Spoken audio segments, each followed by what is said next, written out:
At 2:30 on the morning of October 25th, 1944, Commander Richard O'Kane stood in the conning tower of USS Tang, watching two Japanese transport ships burn in the Formosa Strait. 37 years old.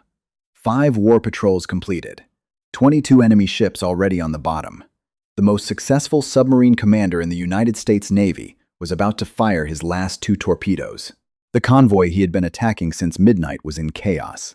Ships burned. Escorts raced through the darkness, dropping depth charges at phantom contacts. O'Kane had already fired 22 torpedoes that night, sinking 3 ships and damaging 4 others. Now, he had 2 fish left, and he was going to make them count.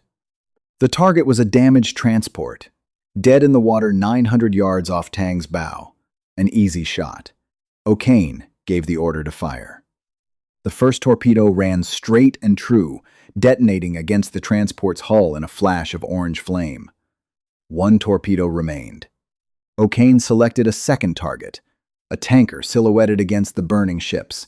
Range 1,800 yards. He ordered the final torpedo fired at 2:40. The Mark 18 electric torpedo left the tube and began its run. 20 seconds passed. 30. Then, O'Kane saw something that made his blood freeze. A phosphorescent wake was curving through the water, not toward the enemy, but circling back toward Tang herself. The torpedo's rudder had jammed. It was coming home. Emergency ahead full. Right full rudder. The commands came too late. 24 seconds after launch, Tang's own torpedo struck her stern on the port side. The explosion lifted the submarine's stern completely out of the water. The boat whipsawed and crashed back down, already flooding through ruptured compartments. Within seconds, Tang began her final dive, stern first, toward the bottom of the Formosa Strait, 180 feet below. O'Kane was blown off the bridge into the water. 8 other men from the bridge watch went with him.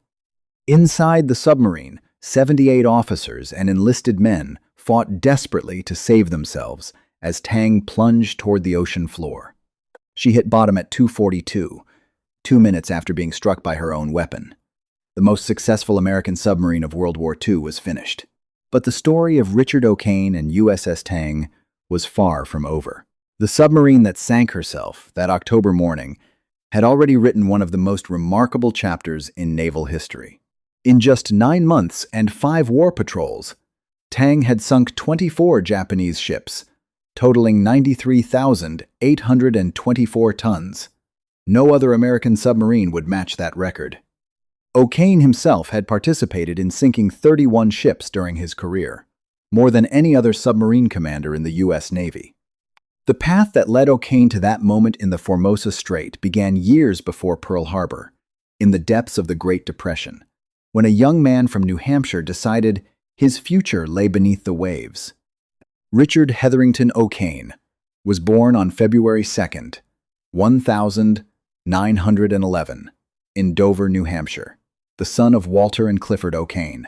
His father was a professor at the University of New Hampshire. His childhood was comfortable, academic, filled with books and learning, but young Dick O'Kane was drawn to action, not academics. He wanted adventure, challenge, a life beyond the quiet streets of Dover. He entered the United States Naval Academy in 1930, part of the class of 1,934. The Navy of that era was small, peacetime, more concerned with polish and protocol than combat readiness. Midshipmen learned seamanship on sailing vessels. They studied naval history dating back to John Paul Jones. They memorized regulations and traditions that seemed frozen in time.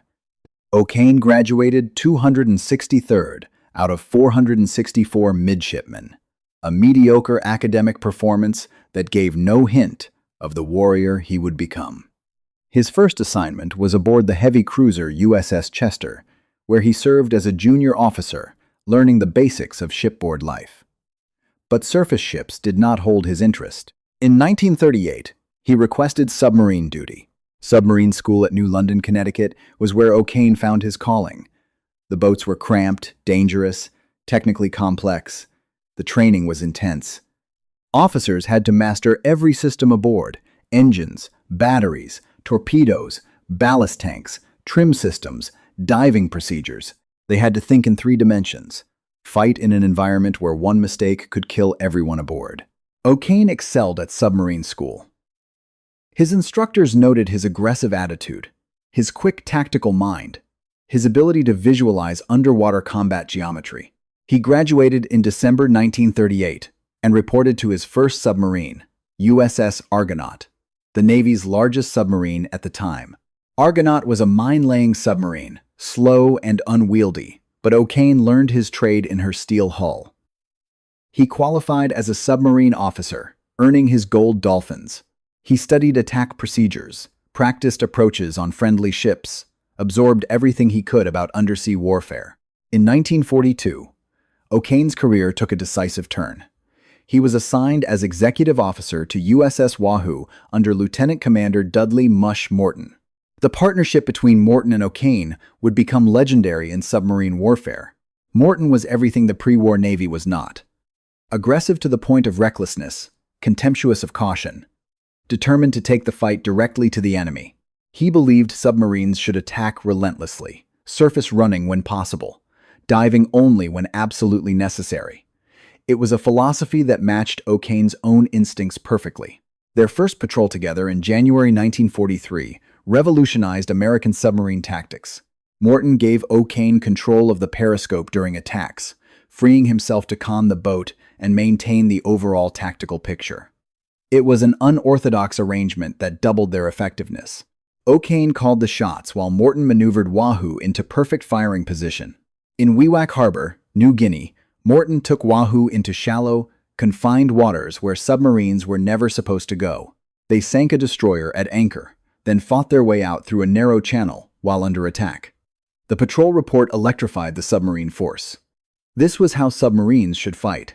Over 5 war patrols with Morton, O'Kane helped develop the aggressive tactics that would define American submarine warfare for the rest of the conflict. They attacked on the surface at night. They pursued convoys relentlessly. They took risks that made other submarine commanders blanch. Morton and O'Kane's partnership ended in October 1943. O'Kane was promoted to command his own submarine. Morton took Wahoo out for one more patrol to the Sea of Japan. She never returned, lost with all hands. The Navy's most aggressive submarine commander was gone, but his protégé would carry on his legacy. USS Tang was commissioned on October 15, 1943, at Mare Island Navy Yard in California. She was a Below-class submarine, 311 feet long, displacing 1,526 tons on the surface. Her diesel engines could drive her at 20 knots surfaced, her electric motors at 9 knots submerged. She carried 24 torpedoes and a crew of 87 officers and men. O'Kane took command with the commissioning. He handpicked his officers and key enlisted personnel, many of them veterans from other successful boats. His executive officer was Lieutenant Commander Murray Frazee, experienced and steady. His torpedo officer was Lieutenant Frank Springer, meticulous and deadly accurate with the torpedo data computer. O'Kane drilled his crew relentlessly during the workup period. They practiced crash dives until they could get the boat under in 35 seconds. They rehearsed battle surface procedures until the gun crews could be firing within moments of breaking the surface. They conducted approach and attack drills day and night until every man knew his job instinctively. But O'Kane's real innovation was psychological. He created an atmosphere aboard Tang that was both professional and aggressive. Every officer and enlisted man understood that their mission was to sink enemy ships, period. Caution was acceptable only when it led to better attack position. Risk was part of the job.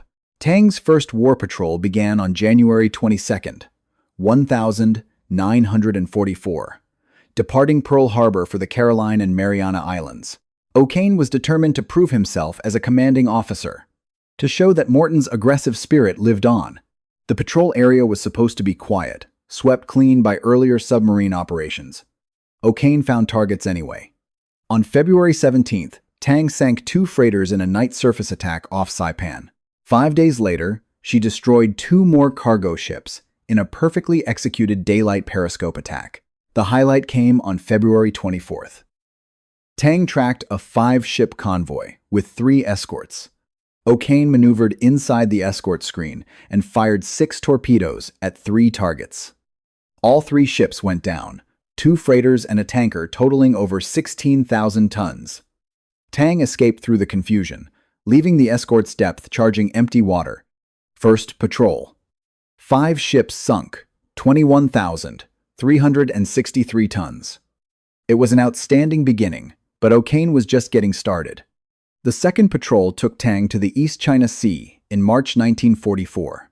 This was more dangerous water, closer to Japan, heavily patrolled by aircraft and anti-submarine vessels. O'Kane treated it like a hunting ground. On the night of June 24th, Tang caught a convoy of 6 ships with 4 escorts. O'Kane attacked on the surface, firing 10 torpedoes in a series of rapid attacks. 4 ships went down in flames. The escorts counterattacked viciously, forcing Tang deep, but she escaped through radical maneuvering and silent running.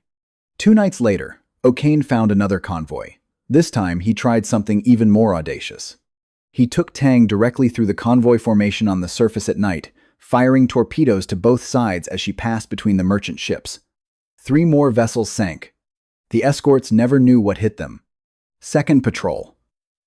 7 ships sunk. 32,000 tons. The submarine force took notice. O'Kane was fulfilling Morton's legacy with a vengeance. The third patrol in June and July, 1,944, took Tang to the Yellow Sea between China and Korea. These were shallow waters, dangerous for submarine operations, exactly where O'Kane wanted to be.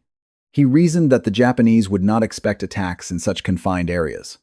On June 24th, Tang sank 4 ships in a single night action, methodically picking them off one by one from a 10-ship convoy.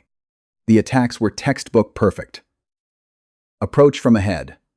Dive under the escorts. Fire from close range. Evade in the confusion. O'Kane's crew had become a precision killing machine. But the patrol's most dramatic moment came on June 30th. Tang had been tracking a convoy all day when O'Kane spotted something unusual through the periscope: Korean prisoners on the deck of a freighter, hundreds of them, being transported to Japan for slave labor. O'Kane faced an impossible choice. His mission was to sink enemy shipping. But those were Allied prisoners on that deck. He made his decision. Tang fired 3 torpedoes at other ships in the convoy, but deliberately avoided the prison ship. Then, as the freighter fled, O'Kane surfaced Tang in broad daylight and gave chase. The submarine's deck gun opened fire, deliberately aiming for the freighter's engine room and steering gear, trying to disable without sinking. It worked. The ship lost power and began to list. The Korean prisoners jumped overboard by the hundreds. Tang moved among them, her crew throwing life rings and anything that would float. They rescued as many as they could before aircraft forced them to dive. Third patrol. 6 ships sunk, 23,000 tons, and an unknown number of Allied prisoners saved. The fourth patrol in August 1944 took Tang to the waters off Honshu, Japan's main island. O'Kane was now hunting in the enemy's front yard. Japanese anti-submarine measures were intense. Aircraft patrolled constantly. Escort vessels were everywhere. O'Kane didn't care. On August 11th, Tang attacked a convoy in broad daylight, sinking 2 tankers and damaging a third. 2 weeks later, she destroyed 2 more freighters in a night surface action so close to shore that the crew could see lights from Japanese villages. The Japanese fought back desperately. Depth charge attacks grew more frequent and accurate. Aircraft forced Tang to crash, dive multiple times daily. The stress on the crew was enormous, but O'Kane drove them relentlessly. Fourth patrol. 4 ships sunk, 16,000 tons. Lesser commanders would have been satisfied. O'Kane was planning his masterpiece. Tang's 5th and final war patrol began on September 24th, 1944, departing Pearl Harbor for the Formosa Strait between Taiwan and China. Intelligence reported heavy convoy traffic through the strait as Japan desperately tried to reinforce the Philippines before the expected American invasion. O'Kane planned to position Tang directly in the middle of the strait, the most dangerous but most profitable hunting ground. His crew sensed this patrol would be different. The captain seemed even more aggressive, more determined to find and destroy enemy shipping. They didn't have long to wait. On October 10th, Tang sank 2 freighters in a night attack. The next day, she destroyed a tanker and a transport. October 23rd brought the largest convoy yet, 12 ships with 6 escorts. O'Kane attacked with unprecedented ferocity. Tang fired 6 torpedoes in her first attack, sinking 2 ships. She reloaded and attacked again, sinking 2 more. The convoy scattered in panic. Escorts dropped depth charges randomly. Star shells burst overhead, turning night into day. Tang escaped on the surface at full speed, O'Kane standing on the bridge counting the burning ships behind them. 4 confirmed sunk, 25,000 tons of enemy shipping on the bottom in a single night. But he wasn't finished. October 24th, 1944. O'Kane's last full day in command. Tang had expended most of her torpedoes, but still had 8 remaining. That night, she found another convoy, 7 ships, 4 escorts. O'Kane decided to expend all remaining torpedoes in one final, devastating attack. The approach began just after midnight on October 25th. Tang slipped past the escorts on the surface, using darkness and her low profile to avoid detection. At 1, O'Kane commenced firing. 6 torpedoes streaked toward 3 targets. All 3 exploded and began sinking. The convoy erupted in chaos. Escorts charged in all directions. Star shells and searchlights swept the water. Tang twisted and turned between the ships, so close that Japanese sailors could be heard shouting on deck. O'Kane fired his last 2 forward torpedoes at a tanker. Both hits. Now Tang had only 2 torpedoes remaining, both in the stern tubes. O'Kane ordered the submarine turn to bring them to bear. His target was a damaged transport, motionless in the water. At 2:30, he fired the second-to-last torpedo. Direct hit. The transport exploded. 1 torpedo remained. Torpedo number 24. O'Kane selected a final target, a tanker silhouetted against the burning wreckage. Range 1,800 yards, a simple shot. At 2:40, he gave the order to fire. The Mark 18 electric torpedo was a new weapon, copied from captured German designs. It ran on batteries, leaving no telltale wake of bubbles. But it had problems. The rudder mechanism was prone to failure. When it failed, the torpedo would circle. That's exactly what happened to Tang's last torpedo. The rudder jammed hard left immediately after launch. Instead of running toward the enemy, it curved back toward Tang in a tight circle. O'Kane saw the phosphorescent wake turning and knew instantly what was happening. Emergency ahead full, right full rudder. The orders came too late. The torpedo needed only 24 seconds to complete its circle. It struck Tang's stern on the port side, detonating in the maneuvering room. The explosion killed everyone in that compartment instantly and breached the pressure hull. Tang's stern lifted out of the water from the blast, then crashed back down. Water poured through the ruptured compartments. The submarine took a steep down angle and began her final plunge. She hit bottom in 180 feet of water less than 2 minutes after the explosion. On the bridge, O'Kane and 8 other men were blown into the water by the explosion. They surfaced in a sea of burning oil from the destroyed convoy. Japanese destroyers were everywhere, searching for survivors to machine gun. The 9 Americans treaded water in the darkness, hiding among the wreckage. Inside Tang, 78 men were trapped in a steel coffin on the ocean floor. Water had flooded the after compartments, killing everyone there. But the forward compartments remained dry. Approximately 30 men survived the initial sinking. Gathered in the forward torpedo room, the escape procedure was clear but terrifying. They would have to use Momsen lungs, primitive breathing devices that might allow them to reach the surface from 180 feet. The odds of survival were minimal. Most men who attempted such deep escapes drowned or died from the bends. Lieutenant Larry Savadkin, the assistant approach officer, organized the escape effort. The forward escape trunk could only hold 4 men at a time.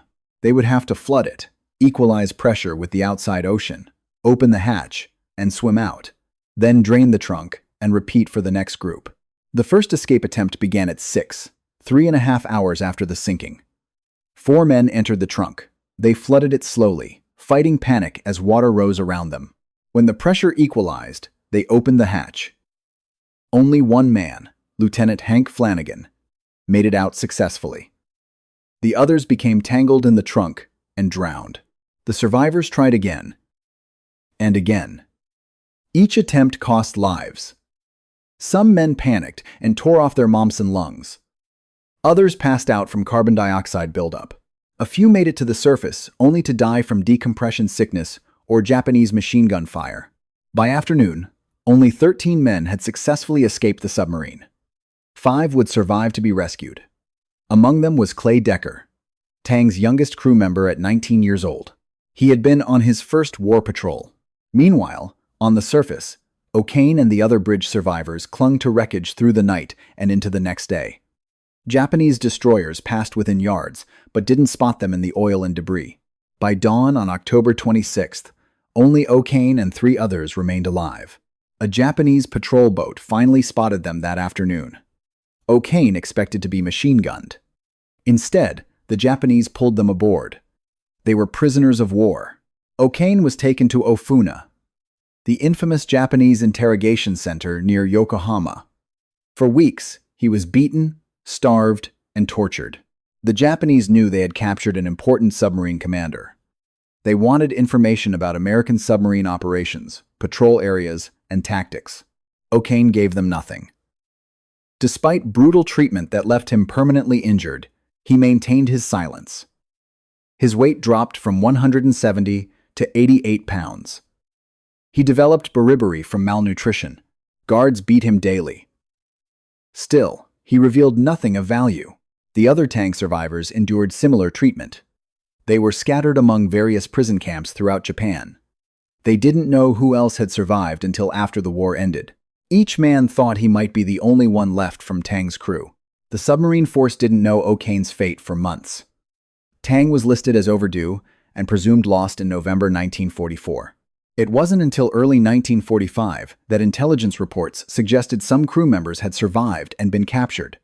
The details remained unknown until Japan surrendered. On August 15, 1945, Emperor Hirohito announced Japan's surrender. American occupation forces began liberating prison camps within days. O'Kane was found at Omori prison camp on August 28, weighing less than 100 pounds, barely able to walk. Navy doctors who examined him were amazed he had survived. Malnutrition, untreated injuries, disease. Any one condition might have killed him. But Richard O'Kane had endured it all. He was promoted to captain while recovering in the hospital, before he could even stand without assistance.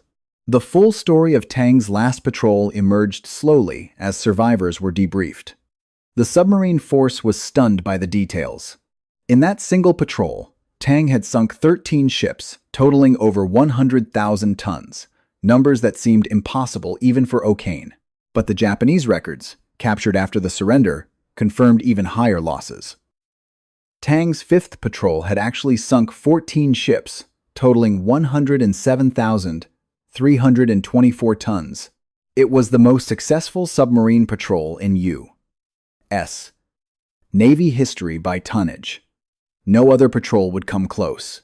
President Harry Truman presented Captain O'Kane with the Medal of Honor on March 27, 1946.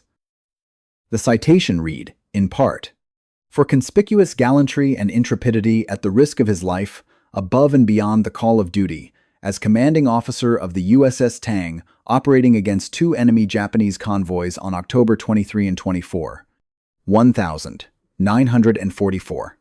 O'Kane also received 3 Navy Crosses, 3 Silver Stars, and the Purple Heart. He was the submarine force's most decorated officer. But the medals meant less to him than the knowledge that he had carried on Mushmorton's legacy of aggressive submarine warfare. The statistics of O'Kane's career remain staggering. As executive officer and commanding officer, he participated in sinking 31 Japanese ships, totaling over 227,000 tons.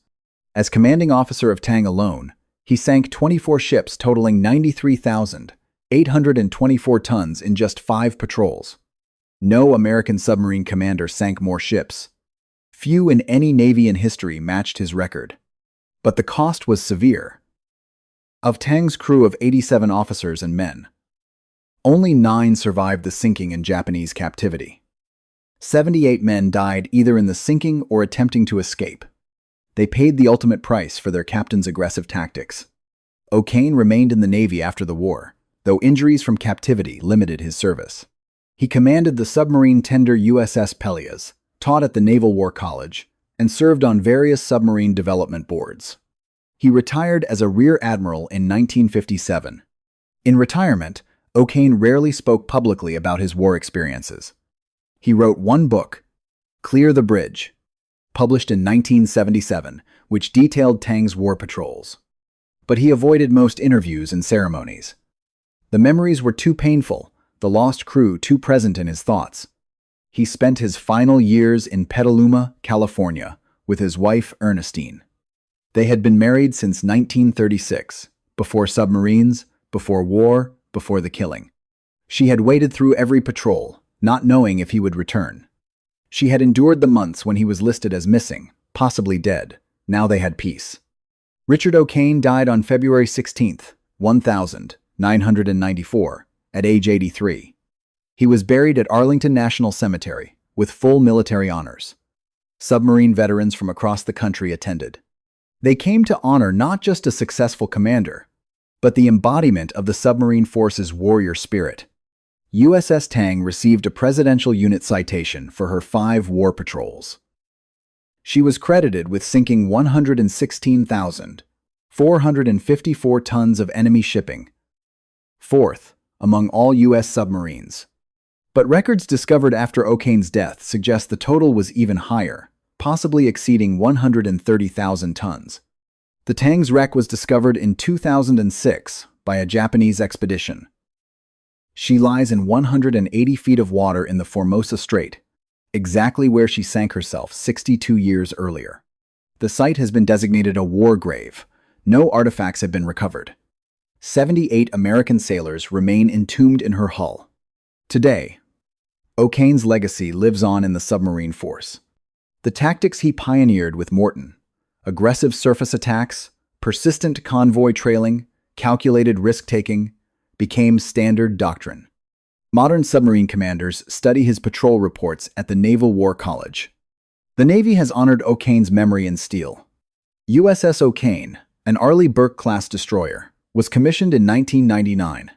Her motto is, "A tradition of honor," recognizing both O'Kane's Medal of Honor and Tang's distinguished service.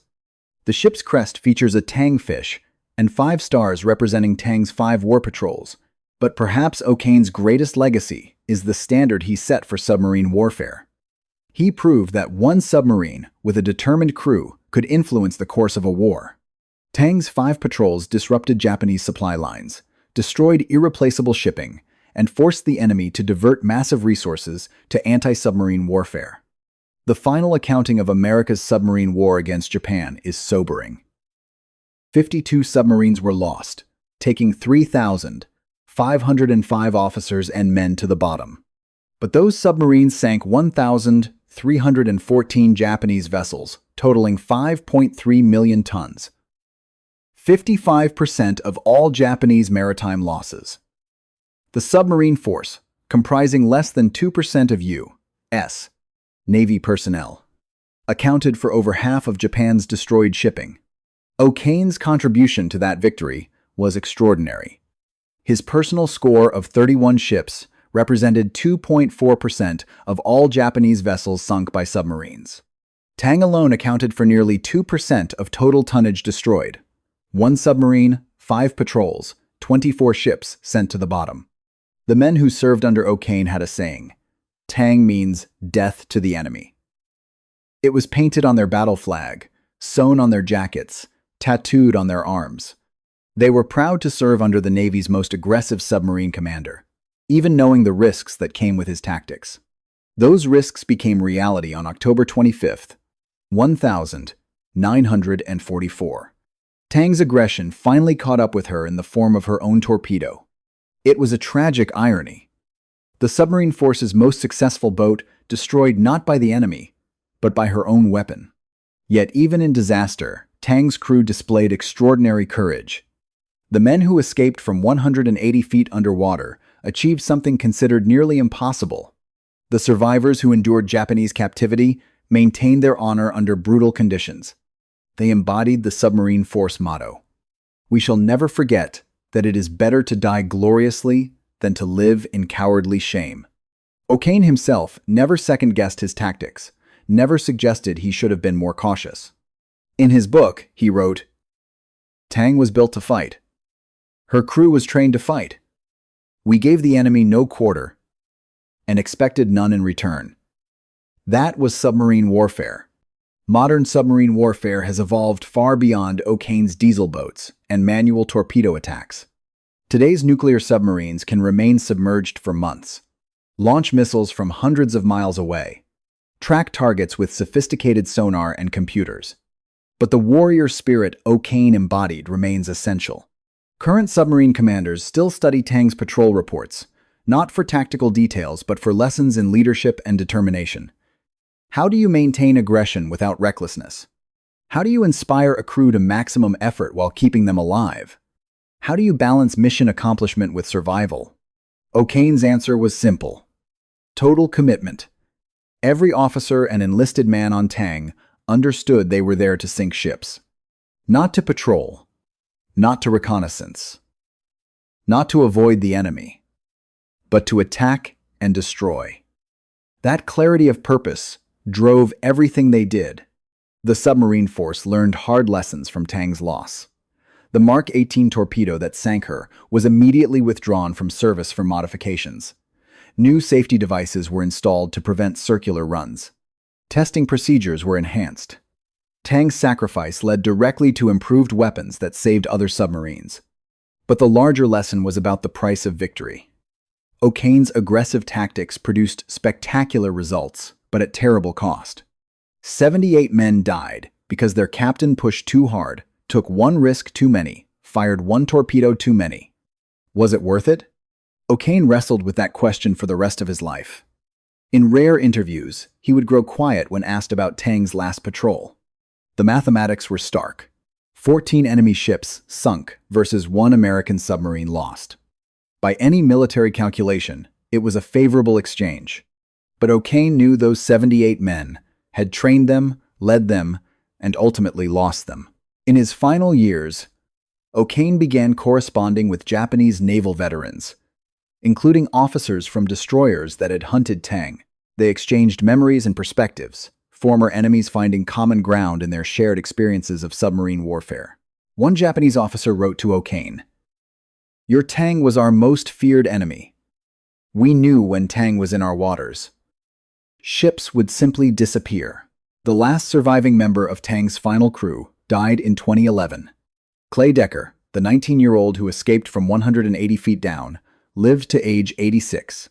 He spent decades telling Tang's story to anyone who would listen, determined that his shipmates would not be forgotten. Today, fewer than 50 World War II submarine veterans remain alive from the thousands who served. Soon, their direct memories will be gone. Only the records will remain: patrol reports, war diaries, citations, and photographs. And the wrecks themselves, scattered across the Pacific floor, eternal tombs for the men who took them down. USS Tang lies in international waters, beyond the reach of salvage operations. Occasionally, recreational divers visit the site, leaving American flags and submarine dolphins in memorial. They report that the submarine is remarkably intact, her hull unbroken, except where her own torpedo struck. Fish swim through her open hatches. Marine growth covers her deck guns. She is returning slowly to the sea. Inside, in the forward torpedo room, where men fought desperately to escape, everything remains as it was on October 25, 1944. The escape trunk that saved 5 lives and claimed dozens more. The bunks where exhausted men tried to sleep between attacks. The torpedo tubes, from which O'Kane launched the weapons that sank 24 ships. Richard O'Kane never returned to Tang's wreck.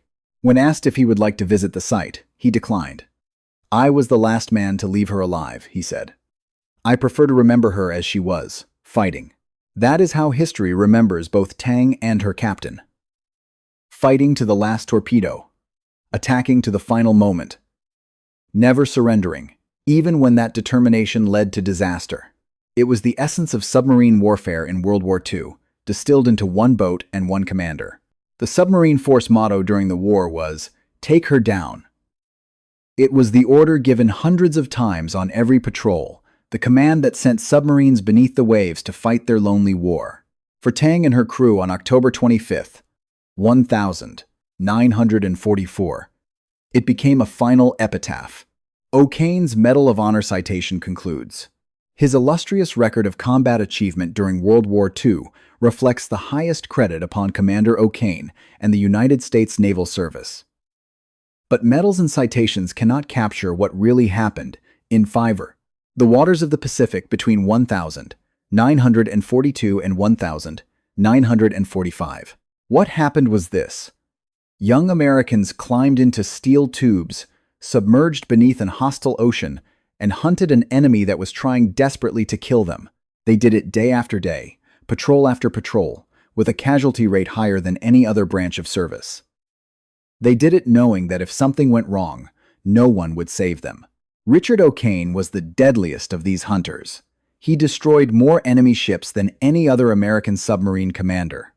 He pushed his boat and crew to the absolute limits of endurance and beyond. He embodied the aggressive spirit that transformed the U.S. submarine force from a tentative coastal defense force into the weapon that strangled Japan. But he also embodied the cost. 78 men dead. A submarine on the bottom. Families destroyed. The arithmetic of war is always written in blood, and O'Kane wrote more of it than most. Whether that made him a hero or something else is a question each generation must answer for itself.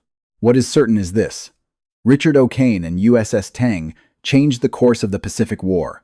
Their 5 patrols disrupted Japanese logistics, destroyed irreplaceable shipping, and demonstrated that American submarines would press home attacks regardless of risk. They proved that one determined commander with a trained crew could influence strategic outcomes.